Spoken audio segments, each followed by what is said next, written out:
Om Swastiastu, Pak Edi dan teman-teman semuanya. Kami dari kelompok 9 akan menyajikan materi tentang pengawasan koperasi. Sebelum kami masuk ke materi, kami akan memperkenalkan diri. Saya Gusti Ayu Kusmadewi, absen 7. Kemudian ada Ilu Putu Prastika Ayunia Dewi, absen 10. Kemudian ada Luh Ayu Kurniawati, absen 22. Kemudian ada Nikade Elis Rianti, absen 23. Dan yang terakhir ada Niputu Ayudari, absen 36. Dalam materi pengawasan koperasi terdapat 4 subpokok bahasan. Yang pertama ada sendi-sendi dasar koperasi, kemudian yang kedua ada tipe pengawasan dari metode penelitian, yang ketiga ada metode pengawasan, dan yang terakhir ada manajemen koperasi. Kita akan masuk ke subpokok bahasan yang pertama, yaitu mengenai sendi-sendi dasar koperasi. Menurut sejarah koperasi, sendi-sendi dasar koperasi mulanya dirumuskan oleh kaum buruh di Inggris yang mendirikan koperasi Rochdale, yang kemudian dikenal dengan sendi-sendi dasar Rochdale. Sendi-sendi dasar koperasi di Indonesia juga dilandaskan pada kondisi nyata yang bersifat umum yang terjadi di Indonesia, yaitu asas kekeluargaan dan gotong royong, di mana sendi-sendi dasar koperasi di Indonesia antara lain sifat keanggotaannya sukarela dan terbuka untuk setiap warga negara Indonesia. Yang kedua, rapat anggota merupakan kekuasaan tertinggi sebagai pencerminan dalam pencerminan koperasi. Yang ketiga, pembagian sisa hasil usaha diatur menurut jasa masing-masing anggota. Kemudian yang keempat, adanya pembatasan bunga atas modal. Kemudian yang kelima, pengembangan kesejahteraan anggota pada khususnya dan masyarakat pada anggotanya. Kemudian yang keenam, ada usaha dan ketata laksanaannya bersifat terbuka. Kemudian yang terakhir, swadaya, swakarta, dan swasembada sebagai pencerminan prinsip dasar percaya pada diri sendiri. Selanjutnya yaitu tipe pengawasan dari metode penelitian. Dalam pengawasan, terdapat beberapa tipe pengawasan. Fungsi pengawasan dapat dibagi dalam 3 macam tipe atas dasar fokus aktivitas pengawasan. Antara lain, yang pertama yaitu pengawasan pendahuluan, yang kedua yaitu pengawasan pada saat kerja berlangsung, yang ketiga yaitu pengawasan feedback. Yang pertama yaitu pengawasan pendahuluan. Prosedur-prosedur pengawasan pendahuluan mencakup semua upaya manajerial guna memperbesar kemungkinan bahwa hasil-hasil aktual akan berdekatan hasilnya dibandingkan dengan hasil-hasil yang direncanakan. Dipandang dari sudut perspektif demikian, maka kebijaksanaan merupakan pedoman-pedoman untuk tindakan masa mendatang. Tetapi, walaupun demikian, penting untuk membedakan tindakan menyusun kebijaksanaan dan tindakan mengimplementasikannya.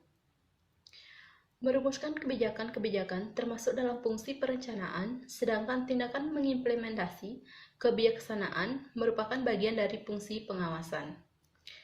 Pengawasan pendahuluan meliputi yang pertama pengawasan pendahuluan sumber daya manusia, yang kedua pengawasan pendahuluan bahan-bahan, yang ketiga pengawasan pendahuluan modal, yang keempat yaitu pengawasan pendahuluan sumber-sumber daya finansial.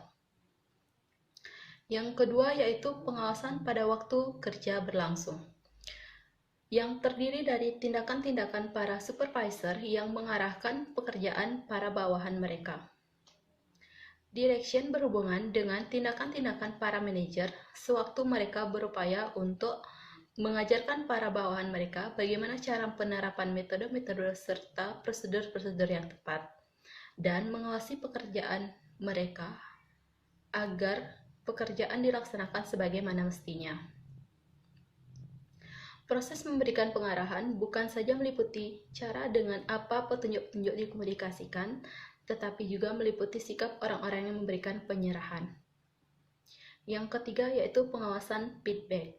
Sifat khas dari metode-metode pengawasan feedback adalah bahwa dipusatkan perhatian pada hasil-hasil historikal, landasan untuk mengoreksi tindakan-tindakan masa. Saya akan lanjutkan ke materi berikutnya, yaitu metode pengawasan. Secara garis besar, metode pengawasan dapat dibagi menjadi dua, yaitu metode pengawasan kualitatif dan metode pengawasan kuantitatif.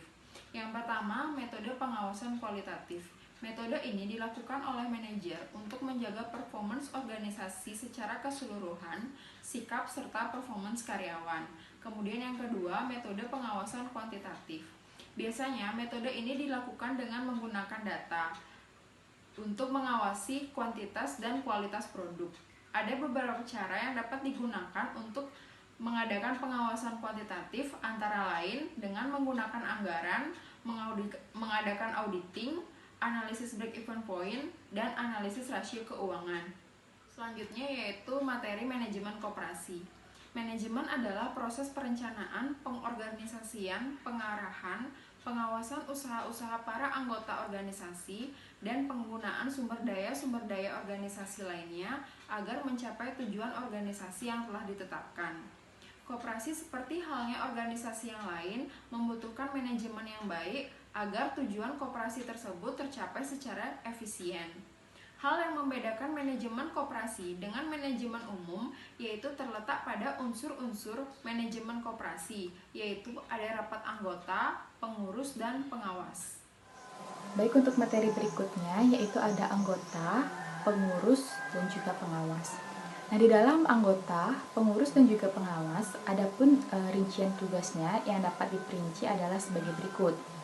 Di antara yang pertamanya yaitu ada rapat anggota bertugas untuk menetapkan anggaran dasar, membuat kebijaksanaan umum, mengangkat ataupun dapat memberhentikan pengurus dan pengawas. Dan yang kedua, pengurus koperasi bertugas memimpin koperasi dan usaha koperasi. Dan yang ketiga, pengawas tugasnya mengawasi dari jalannya koperasi tersebut. Untuk koperasi yang unit usahanya banyak dan luas, pengurus dimungkinkan untuk mengangkat manajer dan karyawan. Manajer atau karyawan tidak harus anggota koperasi, dan sebaiknya memang diambil dari luar koperasi supaya pengawasannya itu menjadi lebih mudah. Mengapa demikian? Karena mereka bekerja karena ditugasi oleh pengurus, maka mereka juga bertanggung jawab kepada pengurus. Jadi untuk intinya, sebaiknya manajer atau karyawan itu diambil dari luar koperasi agar mempermudah yang namanya pengawasan dalam koperasi tersebut. Baik, selanjutnya ada proses perencanaan. Itu dibagi menjadi 3. Yang pertama ada perencanaan dalam koperasi, yang kedua ada struktur organisasi dalam koperasi, dan yang terakhir ada pengarahan. Untuk perencanaan dalam koperasi itu dibagi menjadi 3. Yang pertama ada organisasi koperasi sama dengan organisasi lainnya. Perlu dikelola dengan baik agar dapat mencapai tujuan akhir yang seefektif mungkin. Yang kedua, fungsi perencanaan merupakan fungsi manajemen yang sangat penting, karena merupakan dasar bagi fungsi manajemen yang lain agar tujuan akhir koperasi tercapai. Koperasi harus membuat rencana, yaitu menentukan tujuan organisasi, mengajukan beberapa alternatif cara mencapai tujuan. Yang ketiga, tipe rencana yang tepat diambil dalam koperasi dapat bermacam-macam, tergantung pada jangka waktu dan jenjang atau tingkat manajemen. Yang kedua, itu ada struktur organisasi dalam koperasi. Sebagai pengelola koperasi, pengurus menghadapi berbagai macam masalah yang harus diselesaikan.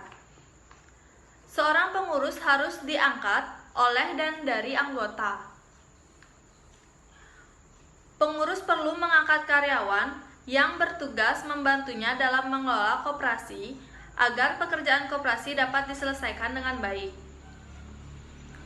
Dengan masuknya berbagai pihak yang ikut membantu mengurus pengelola usaha koperasi, semakin kompleks pula struktur organisasi tersebut.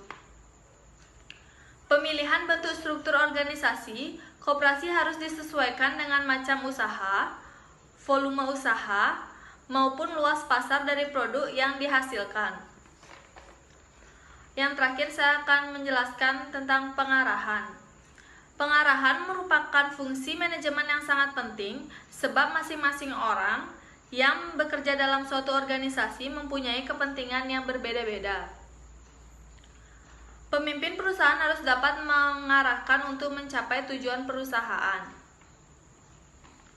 Tugas pemimpin perusahaan adalah memotivasi karyawannya agar mereka menggunakan seluruh potensi yang ada dalam diri mereka untuk mencapai hasil yang sebaik-baiknya.